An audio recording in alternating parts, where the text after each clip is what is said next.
Speaker sir, Telangana సమాజానికి నీళ్ళు అనేవి ప్రాణప్రదాయిని. ముఖ్యంగా దక్షిణ తెలంగాణ మహబూబ్నగర్, రంగారెడ్డి, నల్గొండ, ఖమ్మం జిల్లా వరకు కృష్ణానది జలాల మీదనే ఆధారపడి జీవితాలు కొనసాగిస్తున్నాము.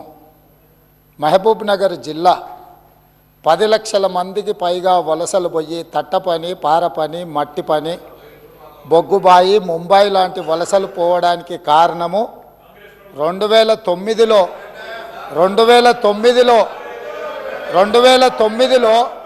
ఒక వ్యక్తి కరీంనగర్ జిల్లా ప్రజలు తరుముతే అక్కడి నుంచి పారిపోయి పాలమూరు జిల్లాకు వలస వస్తే అయ్యో పాపం వలస వచ్చిండని చెప్పి ఆదరించి ఎంపీగా గెలిపిస్తే పోయి అదే పత్తాటు పోయిండు.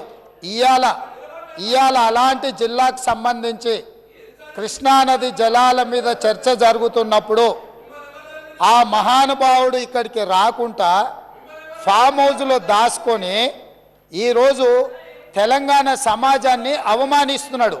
ఇంతకంటే కీలకమైన అంశం ఈ తెలంగాణ సమాజంలో ఏమైనా ఉందా అధ్యక్ష? మీరు చెప్పండి. మీరు కూడా వికారాబాద్ జిల్లా కరువు ప్రాంతం నుంచి వచ్చిండ్రు కదా.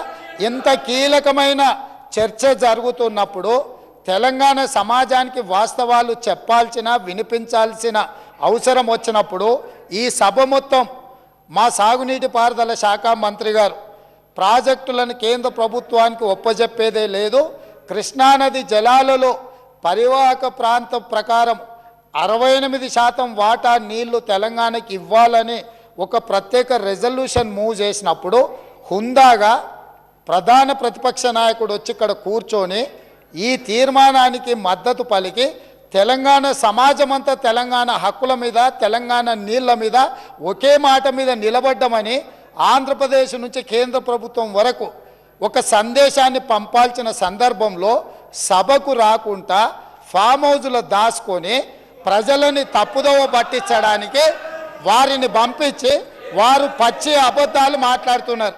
ఏది ఏమైనా మొన్న నేను చూసినప్పుడు ఆ కుర్చీ ఖాళీగా ఉండి ఈరోజు ఆ కుర్చీలో పెద్దలు పద్మరావు గారు కూర్చున్నారు.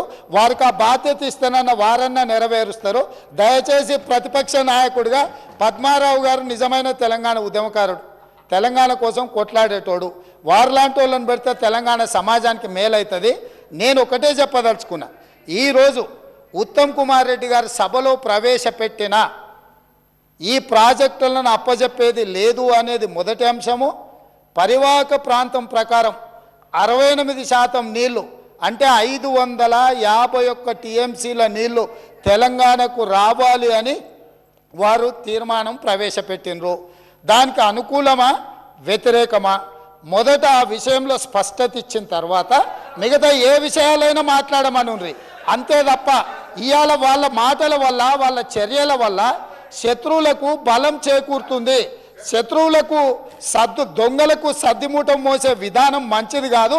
ఇప్పటికైనా దొంగ బుద్ధి మార్చుకొని తెలంగాణ బుద్ధి తెచ్చుకోవాలి అని చెప్పి నేను వారికి విజ్ఞప్తి చేస్తున్నా.